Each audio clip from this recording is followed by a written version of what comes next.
Central bank of India బీమా రంగంలోకి అడుగుపెట్టినట్లు Vijayawada regional head P Satish Babu తెలిపారు. తొలి స్వదేశీ బ్యాంకుగా ప్రజల ఆదరణ పొందుతూ 1100 కోట్ల లాభాలతో సెంట్రల్ బ్యాంక్ ముందడుగు వేస్తోందని చెప్పారు.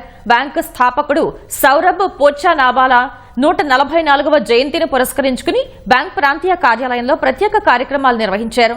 రాష్ట్రంలో 1500 కోట్ల రూపాయల లావాదేవీలతో బ్యాంకు పనిచేస్తోందన్నారు. మొత్తం 130 శాఖలు, 100కు పైగా ఏటీఎంలు ప్రజలకు అందుబాటులో ఉన్నాయన్నారు. బ్యాంక్ మొండి బకాయిల స్థాయిని గణనీయంగా తగ్గించడంలో విజయం సాధించామన్నారు. తద్వారా ఆర్థిక స్థిరత్వం మరింత బలపడిందని సతీష్ బాబు వెల్లడించారు.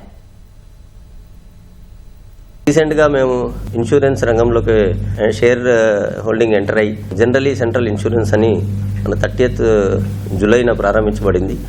దాని ద్వారా ఇన్సూరెన్స్ సేవల్ని కూడా మేము అందిస్తున్నాం. అన్ని రంగాల పరిశ్రమలకు, ఎంఎస్ఎంఈకి, ముఖ్యంగా మైక్రో స్మాల్ ఎంటర్ప్రైజెస్కి ఏ రకంగా అయితే మన గవర్నమెంట్స్ సపోర్ట్ చేస్తున్నారో మేము ఆ సంస్థలన్నింటికీ వివిధ రుణాలు అందిస్తూ, ఎస్పెషలీ మన రీటైల్ రంగంలో అయితే మహిళలకు మొదటి స్థానం కల్పిస్తూ, వాళ్ళకి ఇంపార్టెన్స్ కల్పిస్తూ, ఉమెన్ రిప్రజెంటేషన్ అని ఉండాలని చెప్పేసి సెంట్ గృహలక్ష్మి అనే స్కీమ్ ద్వారా lowest rate of interest in banking industry. మొత్తం బ్యాంక్స్తో పోలిస్తే మా సెంట్రల్ బ్యాంక్ ఆఫ్ ఇండియాదే రేట్ ఆఫ్ ఇంట్రెస్ట్ చాలా తక్కువ.